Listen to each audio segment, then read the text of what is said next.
50 লাখ লোক মাসে 30 কেজি করে চাল পাবে। বাণিজ্যকে আমরা রাজনীতির সাথে মিলাচ্ছি না। ভারত যেহেতু আমাদের নিকটতম প্রতিবেশী এবং ওইখান থেকে আমদানি খরচ তুলনামূলকভাবে কম, তুলনামূলক সস্তা দামে পাওয়া যায়, সুতরাং ওখান থেকে আসাটা অব্যাহত আছে, এটা আমরা ওয়েলকাম করছি। পাশাপাশি মিয়ানমার কিন্তু তার চাল বিক্রির ব্যাপারে আরও চাল বিক্রি করতে চাচ্ছে তারা আমাদের কাছে। আমরা যে 1 লাখ টনের চুক্তি করেছে আরও তারা বিক্রি করতে চাচ্ছে। আমরা সেটা বিচার বিবেচনা করে দেখব তাদের দেশের অবস্থা, আভ্যন্তরীণ অবস্থা বা তারা সরবরাহ করার জন্য যে অবস্থা, এটা বিচার বিবেচনা করে আমরা পরবর্তীতে দেখব। এছাড়া আরও উৎস সন্ধান আমরা করছি। পাকিস্তান থেকে আমরা 50,000 মেট্রিক টন চাল আমদানির ব্যবস্থা করেছি। অলরেডি ফাইনাল স্টেজে আসছে, প্রায় 8 লক্ষ মেট্রিক টন চাল আসবে। মূলত ভারত, তারপরে আপনার মিয়ানমার, তারপরে ভিয়েতনামের সাথে আলাপ আলোচনা চলছে, তারপরে আপনার পাকিস্তানের সাথে অলরেডি চুক্তি প্রায় ফাইনাল পর্যায়ে আছে। আরও আমরা চেষ্টা করছি অন্য কোনো সূত্র থেকে পাওয়া যায়। 1 নম্বর কথা হচ্ছে দাম বাড়া বন্ধ হয়েছে 1 নম্বর। 2 নম্বর কথা দাম কিন্তু 3 থেকে 5 টাকা পর্যন্ত মোটা চালের যেটা আছে সেটা হয়তো আমি খাই না, ওটা দাম কিন্তু 3 থেকে 5 টাকা পর্যন্ত কমেছে।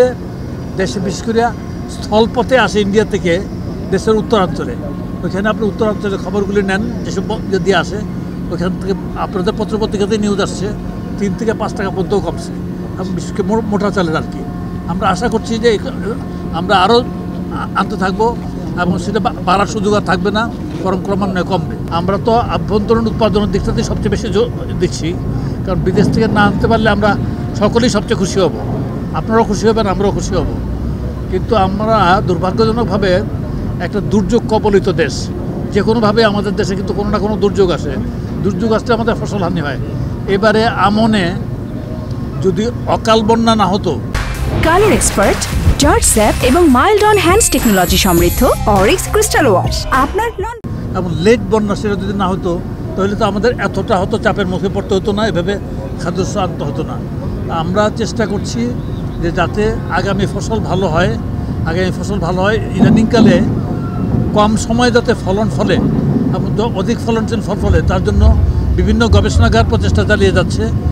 সেই গবেষণাবদ্ধ যে ফসলের বীজ যেটা আছে সেটা মাসে সরবরাহ করা হচ্ছে, যাতে তুলনামূলক কম সময়ের মধ্যে ফসল ফলানো যায়, তার জন্য চেষ্টা চালাতে।